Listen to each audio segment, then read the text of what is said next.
দ্বিতীয় দিনের মতো ইরান এবং যুক্তরাষ্ট্রের মধ্যে পাল্টাপাল্টি হামলা বন্ধ হয়েছে। সংঘাতের মধ্যেও দুই দেশের মধ্যে পরোক্ষ ও যোগাযোগ অব্যাহত রয়েছে বলে জানিয়েছে তেহরান। একই সঙ্গে মধ্যপ্রাচ্যে উত্তেজনা প্রশমনে কূটনৈতিক তৎপরতা জোরদার রয়েছে।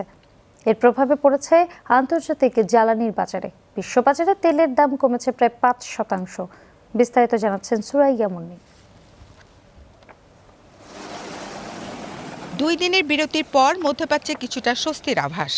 ইরানের পররাষ্ট্র মন্ত্রণালয়ের মুখপাত্র ইসমাইল বাঘাই জানিয়েছেন, পাকিস্তান, কাতার সহ বিভিন্ন মধ্যস্থতাকারী দেশের মাধ্যমে তেহরান ও ওয়াশিংটনের মধ্যে বার্তা আদান-প্রদান অব্যাহত রয়েছে। Not just US military aggression, but also the reckless and unlawful actions of the Israeli regime. তবে যে কোনো আলোচনার ক্ষেত্রেই দেশের সার্বভৌমত্ব রক্ষা ইরানের সর্বোচ্চ অগ্রাধিকার পাবে বলে স্পষ্ট জানান তিনি।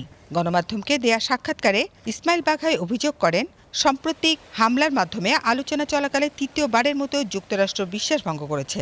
একই সঙ্গে স্বাক্ষরিত সমঝোতা স্মারক অনুযায়ী ইরানের অবরুদ্ধ সম্পদ মুক্ত করতে ওয়াশিংটন ব্যর্থ হয়েছে বলেও দাবি করেন তিনি। এদিকে মধ্যপ্রাচ্যের পরিস্থিতি নিয়ে আন্তর্জাতিক পরমাণু শক্তি সংস্থা IAEA এর মহাপরিচালক রাফায়েল মারিয়ানো গ্রোসির সঙ্গে টেলিফোনে কথা বলেছেন পাকিস্তানের উপপ্রধানমন্ত্রী ও পররাষ্ট্রমন্ত্রী ইসাহাক দার। আলোচনায় উভয় পক্ষই ইসলামাবাদ সমঝোতা স্মারকের ভিত্তিতে যুক্তরাষ্ট্র ও ইরানকে সংলাপের মাধ্যমে শান্তিপূর্ণ সমাধানের পথে এগিয়ে যাওয়ার আহ্বান জানান।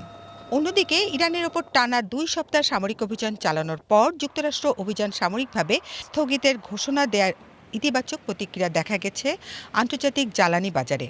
বিশ্লেষকদের মতে, কূটনৈতিক সমাধানের সম্ভাবনা তৈরি হওয়ায় বাজারে স্বস্তি ফিরেছে।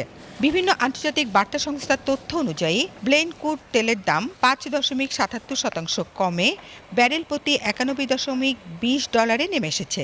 একই সময় ওয়েস্ট টেক্সাস ইন্টারমিডিয়েট WTI অপরিশোধিত তেলের দাম 5.50% কমে ব্যারেল প্রতি $84.40 লেনদেন হয়েছে। মধ্যপ্রাচ্যে সামরিক উত্তেজনা আপাতত কিছুটা কমলেও পরিস্থিতি এখনও নাজুক।